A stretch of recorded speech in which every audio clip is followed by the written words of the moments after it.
Barbara Walters' exclusive interview with Hugo Chavez, the controversial president of Venezuela. It's the first time any American journalist has interviewed him since he called President Bush the devil at the United Nations last fall. Remember that?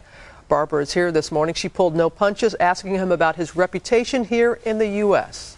Here's a look. You, Mr. President, do not have the best reputation in our country. You know that yourself. What's the biggest misconception about you? I was speaking once with a lady in the United States, and she asked me, "Why are you an enemy of the United States?" I said, "Why do you think that I am an enemy of the United States? I have read the papers. I have seen your picture with Saddam Hussein, with Fidel Castro, and with Muammar Gaddafi." I said, "Well, Fidel is my friend. Hussein, well, I went to Iraq and I met him as a matter of state. But maybe you have never seen my picture with John Paul II, the Pope. 2 times I visited him. All my pictures with Clinton, both times we met. They only published the pictures to demonize Hugo Chavez." As I talk with you, you are a very dignified man.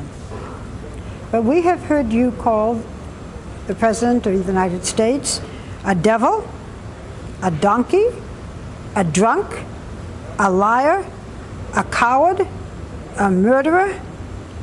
What does all this name-calling accomplish?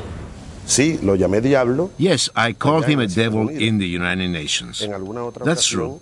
In another occasion, another time, I said that he was a donkey because I think that he is very ignorant about the things that are actually happening in Latin America and the world. If that is an excess on my part, I accept.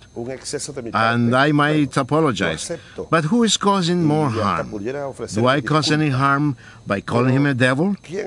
He burns people, villages, and he invades nations. Are there any circumstances under which you would invite President Bush to Venezuela? No, never. I said in Buenos Aires that he was a political corpse. Fortunately, he will not remain in office for long. I want to talk to you about Iran. As a close friend of President Ahmadinejad, do you support him when he says that the state of Israel should cease to exist? Do you agree? No, I don't agree. I do not support any idea of overwhelming any country of the world. It is the government and the elite of the U.S. which is overwhelming all the countries in the world. I want to ask some questions about your life. Would you like some coffee first? I understand you drink too much coffee. But you didn't drink yours. No, well... Yours must be cold. You want mine?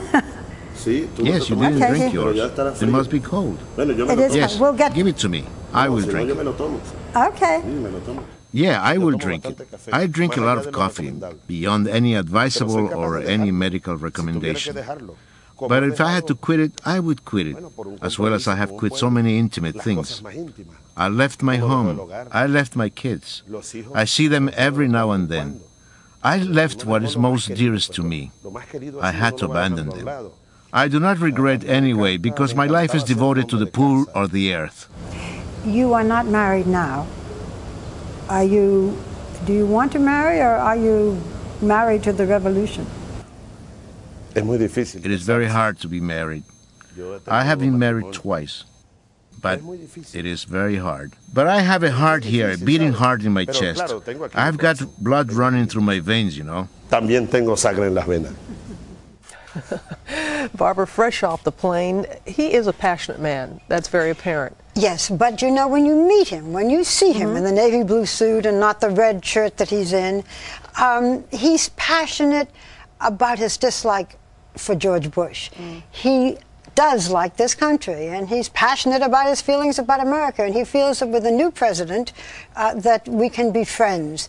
He cares very much about poverty. He's a socialist. What he's trying to do for all of Latin America, you know, they've been trying to do it for years, is to eliminate poverty. But this is not the crazy man that we have heard. I'm going to ask you that because a lot of people in this country really don't know how to take him. Well, because you hear him, you know, carrying on, he's a devil, he's a donkey, you know. And I think we have a tendency when we don't understand someone to automatically think they're crazy. This is a very intelligent man. Now, you don't have to believe in socialism. It hasn't worked yet. Who says that it will? But, you know, we say that about Fidel Castro, who is his his political father, he calls Are him. there similarities, because you've spent time with both men, are there similarities between the two? Yes, I think there are. I mean, first of all, in terms of being socialist. Secondly, in terms of their personalities, they're larger than life. Chavez does a television show every night. By the way, he sings. He sang to me. I should have shown it to you, but it would have ruined the broadcast. And Castro phoned him last week on his television show. He seems very healthy. Chavez says that Castro is still ruling with his hand on one rein and that Raul has his hand on the other. They're very close friends. They are.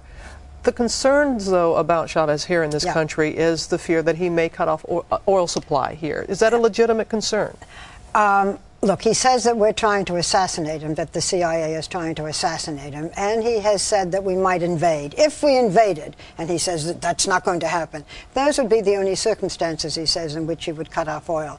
But remember, Robin, that he has been selling cheap oil in this country through Citgo, which they own, in the Northeast when there are cold spells like now. He helped in Katrina. Now, this could be PR, but oil is oil. So far, no plans to cut it off, and that's good news. He think he would do very well if he ran for office here in this country. If I came to this country, I could run an election if I changed my name to Nikki Chavez, because I am for humanity, I am for disseminating the wealth, I am for helping people. He says I would win.